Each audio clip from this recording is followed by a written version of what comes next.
is conflict of interest. But from where I'm sitting and what I'm doing, and in relation to the board position on the SABC, I do not believe I have any conflict of interest. Thank you very much. Just there on conflict of interest,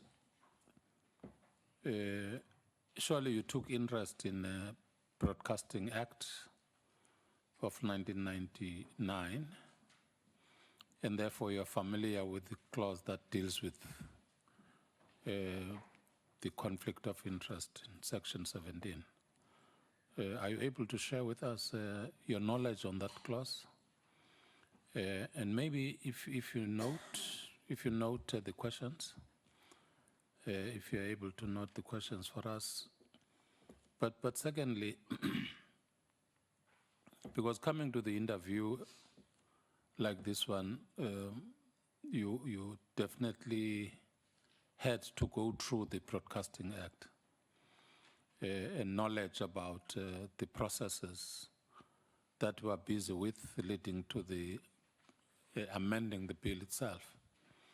Do you have knowledge of what is contained in the bill that needs to be amended, and what are the areas that you think need to be amended in that act,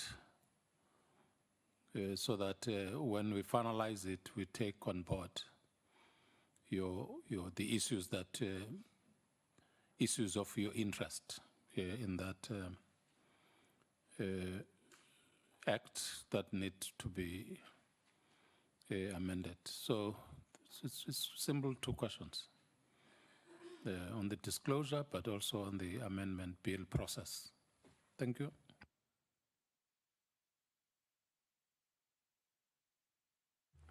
Thank you for the questions. In terms of the section that you're referring to, I have indeed gone through the Act, but not specifically this question. But what I know, and that which is in the Act, it's what I've alluded to. You know, where there is conflict of interest, you need to disclose that there is conflict of interest, and you generally recuse yourself. And that can also be read in line with the Companies Act for any director of any entity, you know, any company. You know, so the key issue is disclosure. You know, you cannot participate in decision making if you know that you are one way or the other, you know, conflicted. So you disclose and recuse. And I mean, in terms of the Companies Act, what one can also do is you can give your views about a particular matter, but as long as when you do that, you have disclosed your conflict of interest, but you recuse yourself from decision making. You know, and going to the second question in terms of the bill and what needs to be taken into consideration when the act is I mean when the bill is debated and maybe passed into an amendment to the act. My thinking is actually based on the report that was prepared, you know, by the committee in terms of what was happening at the SABC. You know, one of the things that I think is not clear, you know, in terms of the Broadcasting Act, you know, is the issue of the appointment, you know, of the executives, you know, the group chief executive officer, you know, the COO and the financial person. You know, when you read the Broadcasting Act, I guess one can give it different interpretations, and one of those may be who is actually entitled to or has the right, you know, to appoint those individuals onto the board.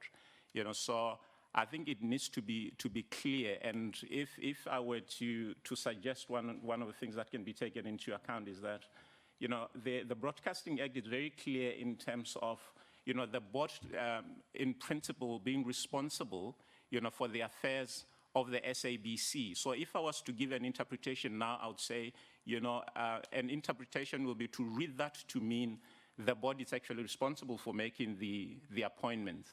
You know, so For me, that is the one thing that will need to be tightened, one way or the other, or made clear, so that people know exactly what it means. Because, from the report that I read, it has become, or it became easier for certain people to read things into the act so that they can achieve, certain objectives.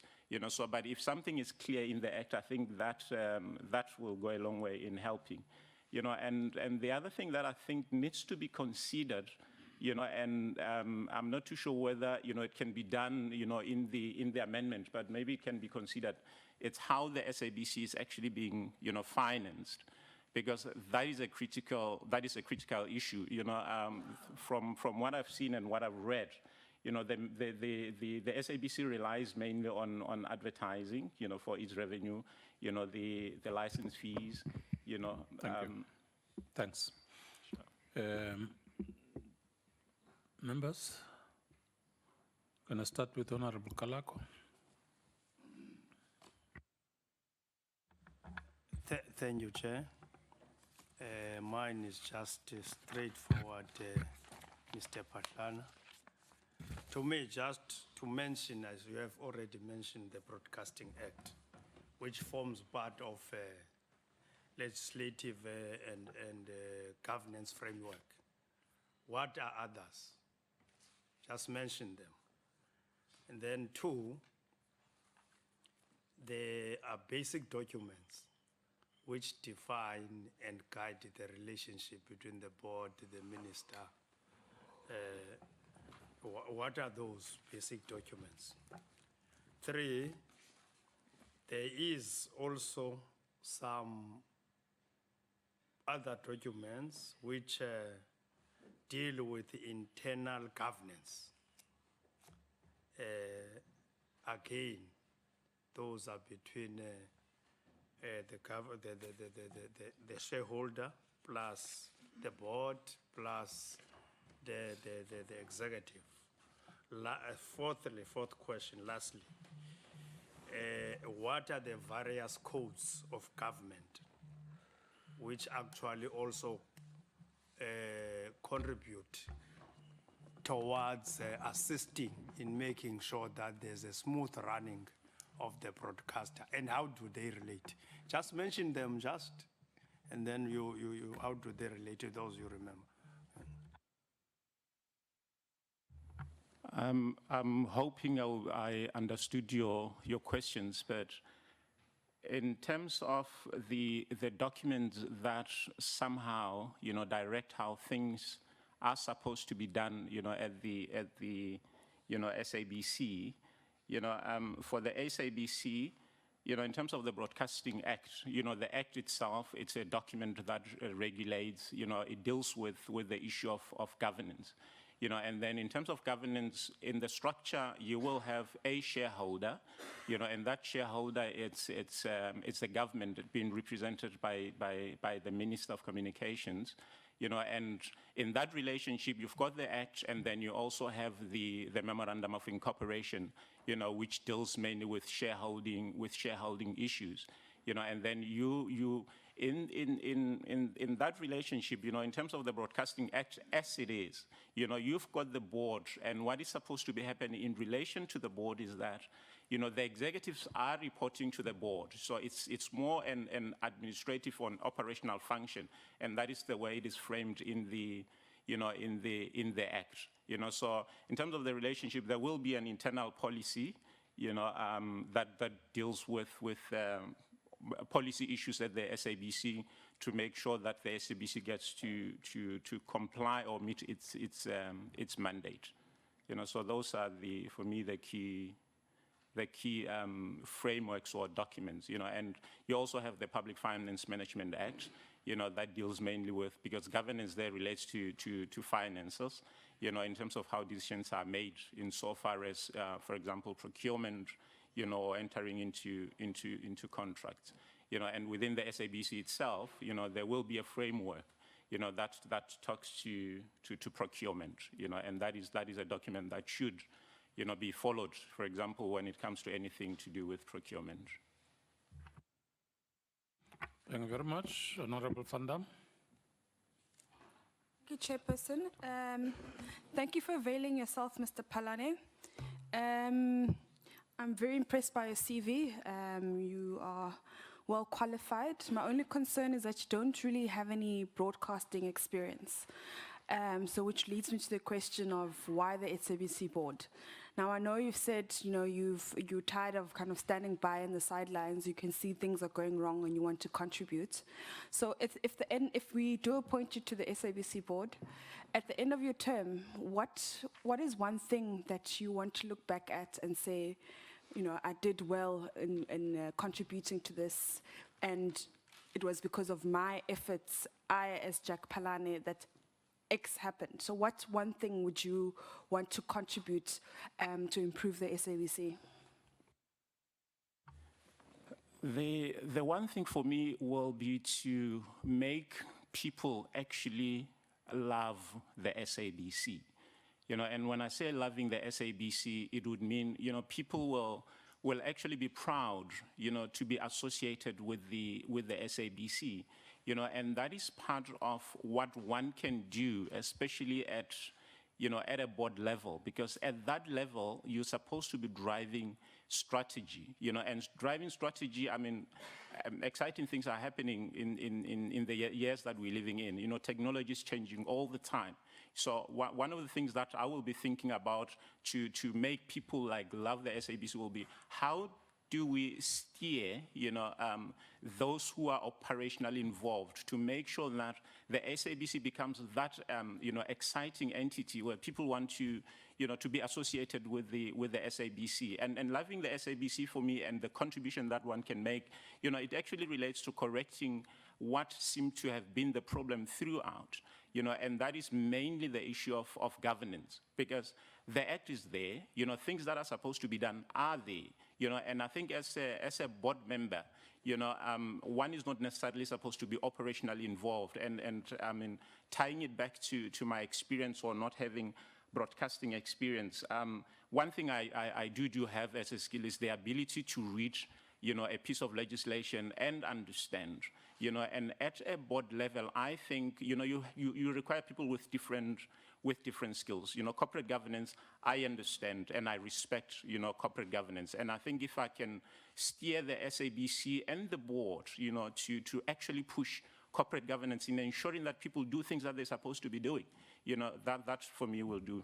All right, so using your legal experience, the Broadcasting Act as it stands, how would you improve it?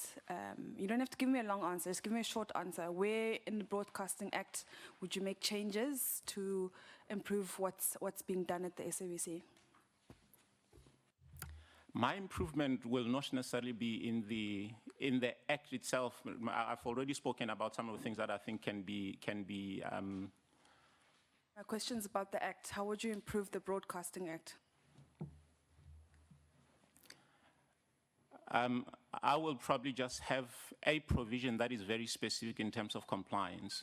If you do not comply, with your obligations, for example, as a board member, there should be direct consequences, and the easier ones will be, either a fine or you go to jail. But that is if you flout, very specific, in terms of the act. That's probably one of the key things. What do you understand about the Broadcasting Act and the Companies Act?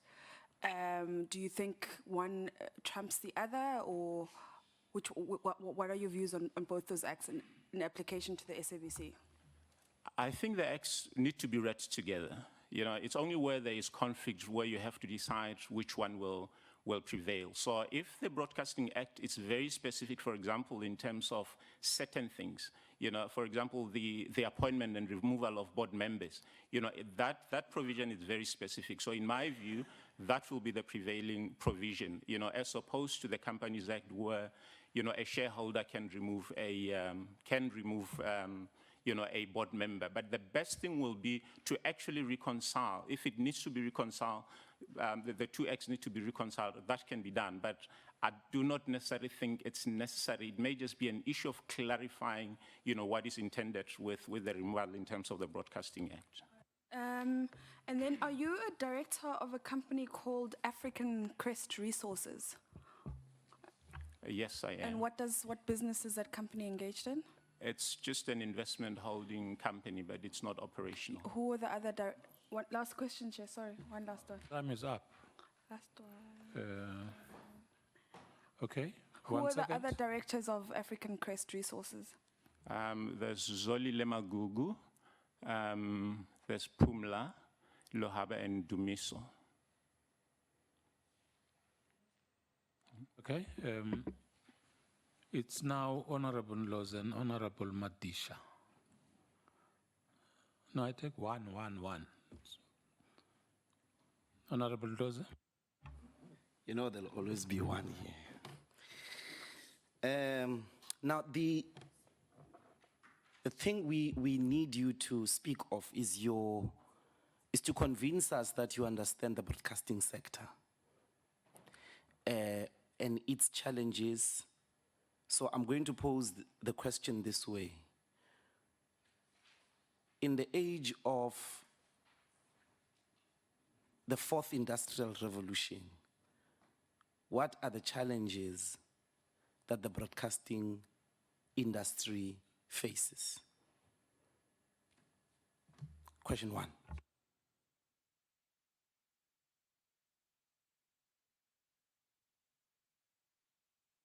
Chairperson, maximize my time, please. I think the key challenge it's technology. In terms of how we deal with the challenges, that are being brought by technology, which for me I think are probably positive challenges because, currently people can actually watch anything they want to, on the internet, and the question is whether do we still need broadcasting in the format that it is now? So if we find a solution in relation to that as part of the SABC so that people can actually access some of the programs, that the SABC want to show, and I mean, people can use their phones, to access whatever program they want to. So I think if we find a way, of using technology, to push, everything that the SABC is supposed to be pushing, then that will help because there's competition along all fronts because of technology. When you don't know the challenges of the Broadcasting Act, that's the way politicians who abuse the SABC might take advantage of you. So how would you deal with that? I mean, these people who are often given these responsibilities have deep knowledge of the expertise and the developments there. So you have not been in this space for a while. Give us an opportunity to understand, why and how you would deal if you were given an opportunity to be in the board. How would you deal with this particular element? I think in the case of dealing with with the challenges that may be posed and maybe lack of experience in the sector itself, I would love to believe that I have a fair knowledge in terms of what is supposed to be happening or what is happening in the broadcasting sector, because the current challenges. Or the current challenge that we are facing, it's actually moving from analog to digital. So I've got an understanding of what's supposed to happen there. So it's not a situation where one will use political language to say to me, well, this is what's supposed to be done, and actually I do not understand. But the other thing is that with any lack of okay, last question. Funding. What are the best ways to improve the ways in which the SABC can potentially self-fund? I think one of the things that can be done is actually to find a different model in terms of production of local content. That may be a situation where there is partnership, between the SABC and the producers, and there it may be a situation where there's co-production, for example. The SABC can fund some of the production, and then they share in the revenue, and the other thing that I've noticed is that we do not export, the content that we have outside, the territory of South Africa. So I think we can go a long way in terms of raising funds. If we find, creative way, either using the internet to make sure that the content that we produce locally is also exported, but that has to be good content. If you were in the last board, how would you have dealt with Claudi Mutswening? Final question. I would have just told him what the Act says, and if there's no compliance, you follow the correct procedures and get him removed. That's how I've dealt with it. How would you remove him? What is it that you would do to remove somebody like Claudi if you were in the last board? Well, you remove a person if the person is in breach of his or her obligations. So in this case, and this is from what I've read, there were flouting of various things within the SABC, and the process of removing someone will literally, obviously you need to still follow the procedures, but that may mean, a proper disciplinary hearing with somebody independent, and get to a resolution. But I think that, in my view, there was sufficient to make sure that it is done. But for some reason, I think maybe there were, I don't know whether I'd call them alliances in terms of the previous board members. Do I still have time? No, we have 2 seconds. You can't do anything. Thank 2 you. seconds. Honorable Madisha. Thank you. Swat, the corruption, mismanagement, political interference, all those kind of things engulfed the past board. And as a result of that, we had very serious problems. If you were to get into the board that we are forming now, how will you be able to deal with that, to make sure that things run properly? For me, I've got one thing which is important to me, and that is my reputation. Corruption is corruption. Mismanagement is mismanagement. And political interference is political interference. And I think the way this are allowed to happen, or were allowed to happen, is that, it's either people did not understand, what they were doing, or they overlooked, some of the things that were happening. One thing I'm sure about is that I am not a politician, and I still have a long career ahead of me. So I cannot and I do not want to be associated with any of the things that you're talking about. And if you are part of a board, you then need to stand and say no to certain things that are happening. But if you do not know the procedure, because I've read from the report that some of the members, for example, in the previous board, were presented with the public protector's report, and they just went along with an opinion without necessarily applying their mind to what was happening, and I guess also not appreciating or understanding what their obligations were, in terms of the Broadcasting Act.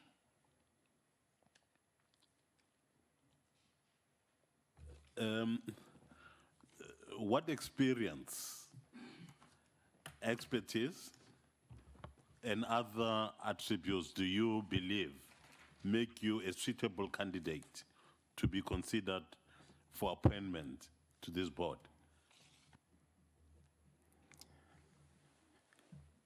In terms of experience, I am a qualified lawyer, and I've got the skill to deal with legislation, like I said, in terms of interpreting and understanding.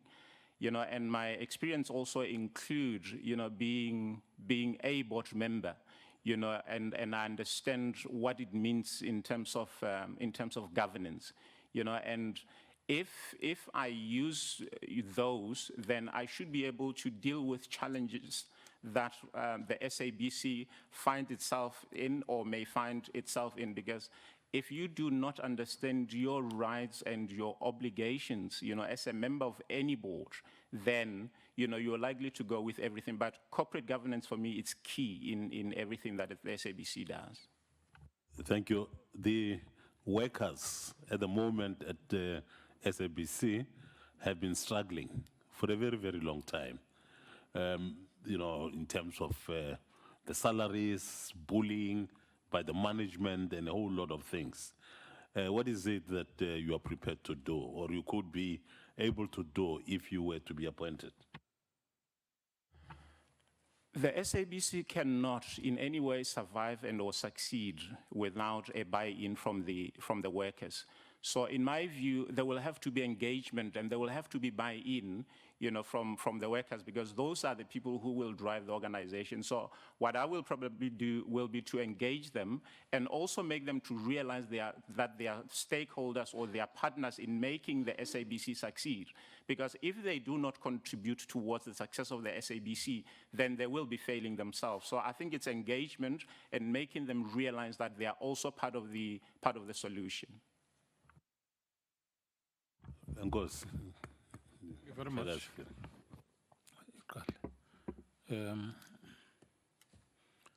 Let me come back here. Honorable Tsedi.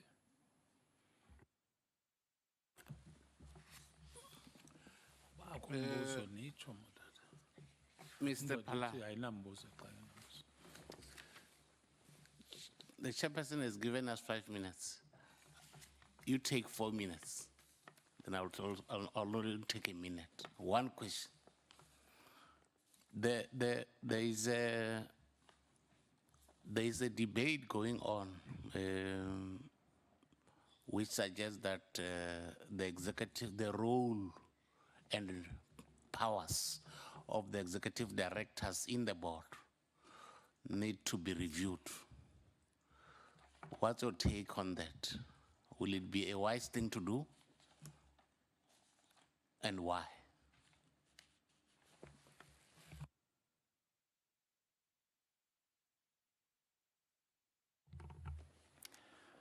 I believe, it will be a wise decision to actually review the powers of the executive directors. In terms of structure and corporate governance in general, you will have, the shareholder, and you will have the board, you will have the executive directors, and all other, employees of the SABC. So executive directors are supposed to be dealing with the operations, in relation to everything that is happening at the SABC. But those are supposed to report, to the board. It cannot be a situation where the board actually takes orders, from executive directors, because that is not, in my view, how corporate governance should be working. So I think it should be very clear that, executive directors, they report to the board, because the board is actually responsible for running or making sure that the affairs of the SABC are run, in compliance with the Act. But in my view, you cannot have them actually telling the board what to do, because if that is the case, then it defeats the purpose of having a non-executive directors on the board. And in most instances, executive directors, I don't know whether I would say they are biased, but they are so entrenched in what is happening within, the operations. But when you've got a board that is overseeing what is going on, it is in a better position to give direction, in terms of what is happening.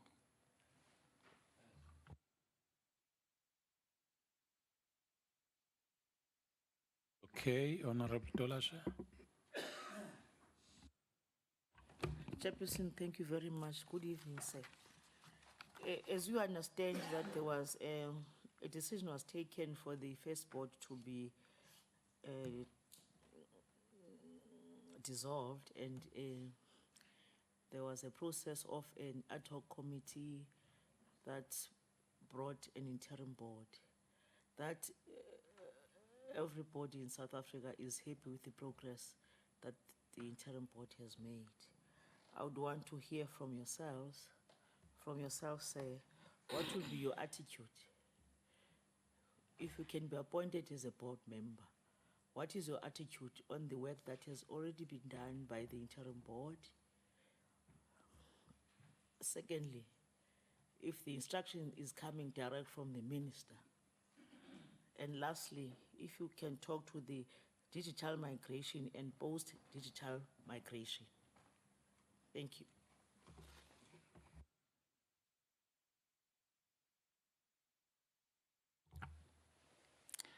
In terms of what the interim board has already done, for me, I would love to believe it's a step in the right direction, because it is important to make sure that all the wrongs that happened there, are being dealt with. Because if you do not do that, then there's going to be, this cycle, of going back to the same things that happened so many years ago. So my view will be, what they have already started doing, one can only work on improving, that which they have done, and I think the report that has already been prepared, and finalized, for me, it's a good start in making sure that everything that went wrong, it's actually, corrected.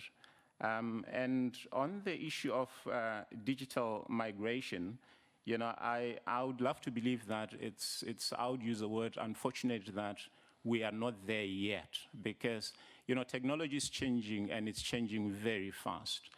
So the spectrum that we have, it's somehow limited. So I believe that if this is, I don't know whether to say fast-tracked, but we realize that it's urgent that we move, we migrate to digital, because that will, in my view, open various opportunities in terms of what the SABC, can do. I mean, currently, understand in terms of the multiplex one, SABC will be able to have so many, programs, there. So which means there can be more in terms of content, there can be more that can be done, using the technology that is available. And it will also help people to start thinking, in terms of how best, can we sell, what we have as the SABC, to South Africans, and even people outside South Africa. Thank you very much. Honorable Kongobele, anything?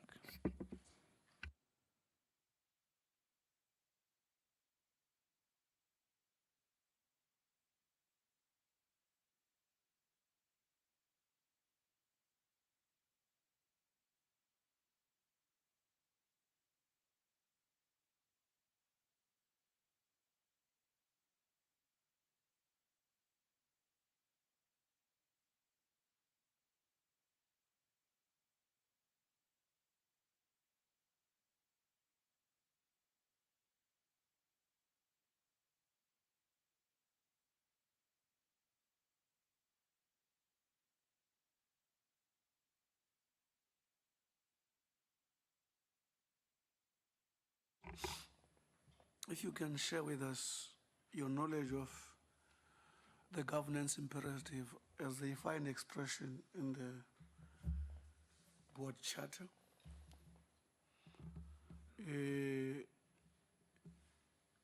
and also share your views with us. And I've heard you making some comments about them, about the editorial independence.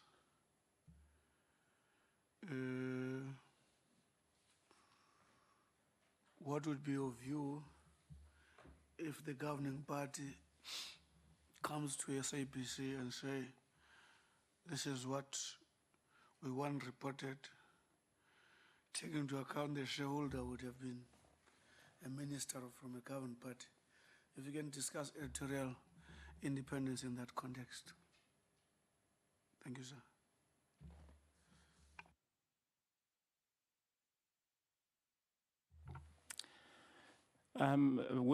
Dealing with the first question, the key thing that is in the Broadcasting Act in terms of the objects, I can actually summarize that to be, the SABC is there to actually educate, it is there to entertain, it is there to actually deepen democracy, in the country.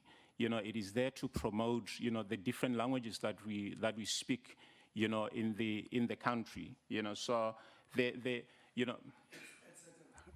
You can go to the next one.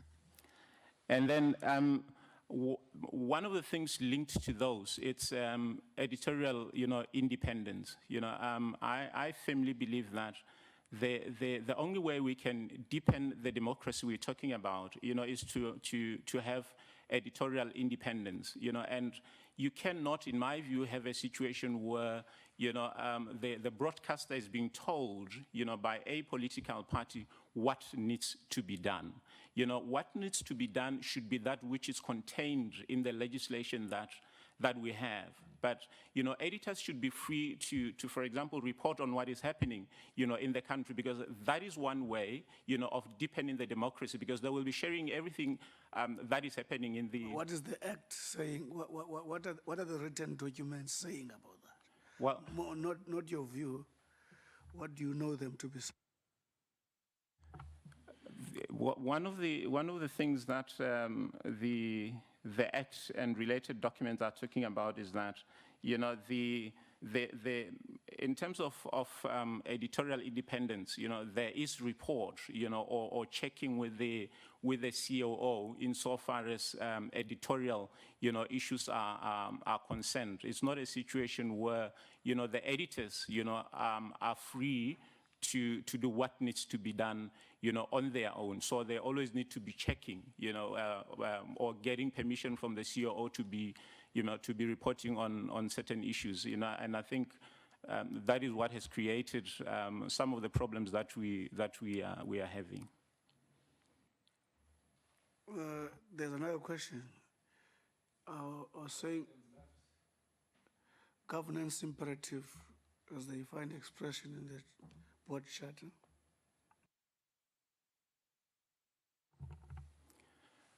I think if I understand the question correctly, governance relates to, the board, doing what they're supposed to be doing, ensuring that there are policies dealing with issues of, procurement or supply chain, management, and holding the executives, to account. Honourable Davis, thank you very much, sir. Thank you, Chair, and thank you, Mr. Phalane, for making yourself available. I've got 3 questions. I'll ask them all in succession, if you don't mind, and then you can answer them all at once. The first question is, can you tell me what the difference is between a state broadcaster and a public broadcaster? And in your view, over the last decade or so, has the SABC operated as a public broadcaster or a state broadcaster? Just can you discuss that question and tease that out for me? The second question is, you made a very good point earlier about the executive needs to report to the board, and the executive board members need to report to the non-executive board members. And we've seen how in the past that hasn't happened. In fact, that relationship has been inverted, and it's the executive directors who have tended to wield the power at the SABC. Can you give us your diagnosis of why that has happened, why that relationship has become inverted, and what specifically you would do to rectify that balance, to ensure that the directors report to the board? And then lastly, I just wanted to ask you about your master's, your LLM in telecoms law. Why did you choose telecommunications law, and what was your dissertation on?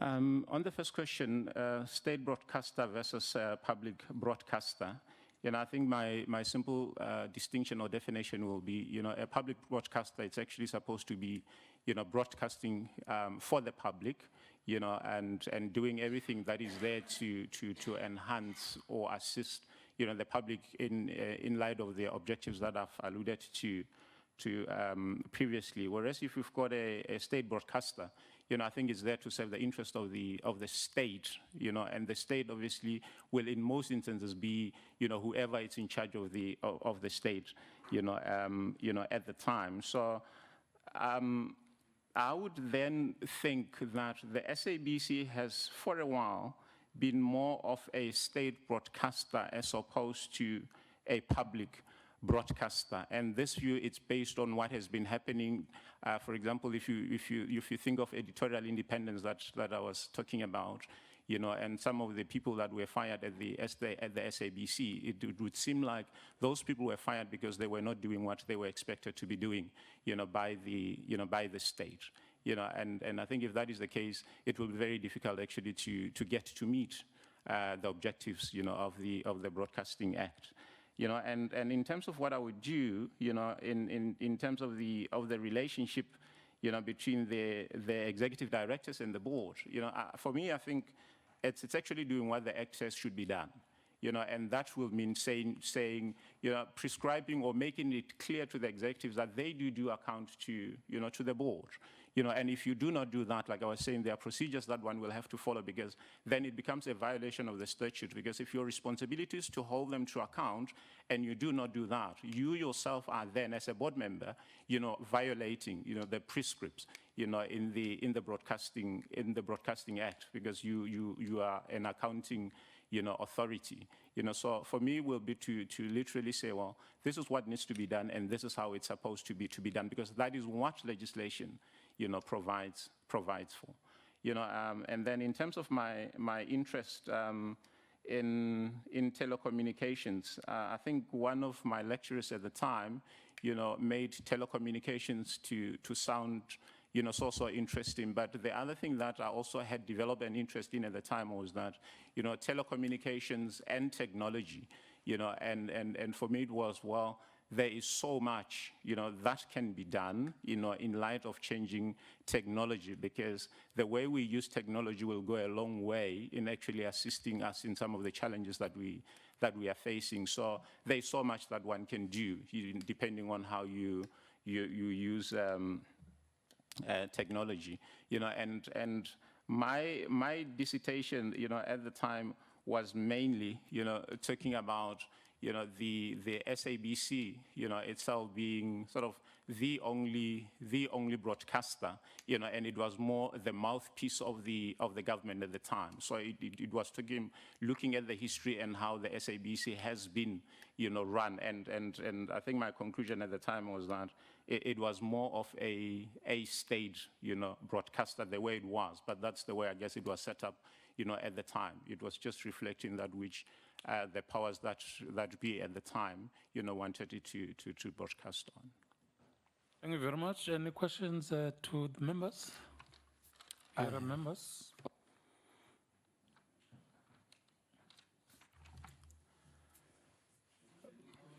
Do you want to ask any questions to members? That's what I'm asking. Yes, I would. Yes, it's your opportunity to do that now. And this, it's addressed to, to everyone. What are your views, mainly as political parties, when it comes to the issue of, the independence, of the SABC, and independence related to, political interference? Are you like strong enough to say, well, we will actually come up with legislation, and then we will leave those who are responsible for the implementation of the legislation to do that? So how do you have that conviction of saying, well, we will not actually interfere if we've got a very good piece of legislation that deals with how the SABC needs to be run? Honorable Ndlozi must answer on our behalf. Honorable Ndlozi?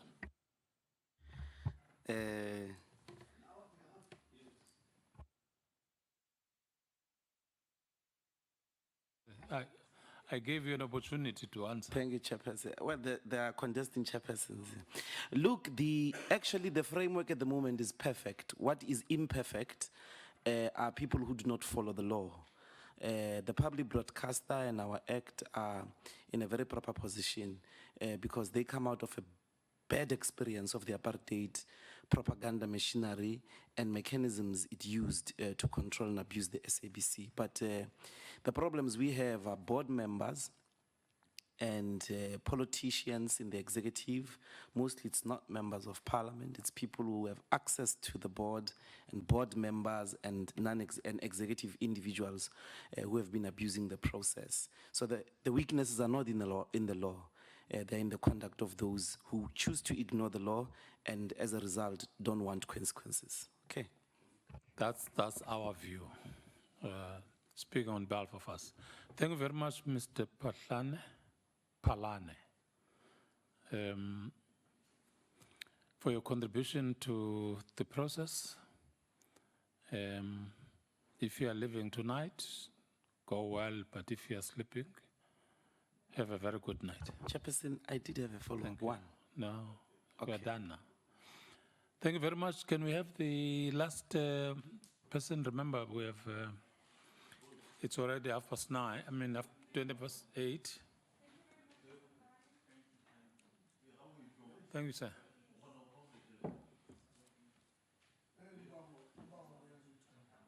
Huh?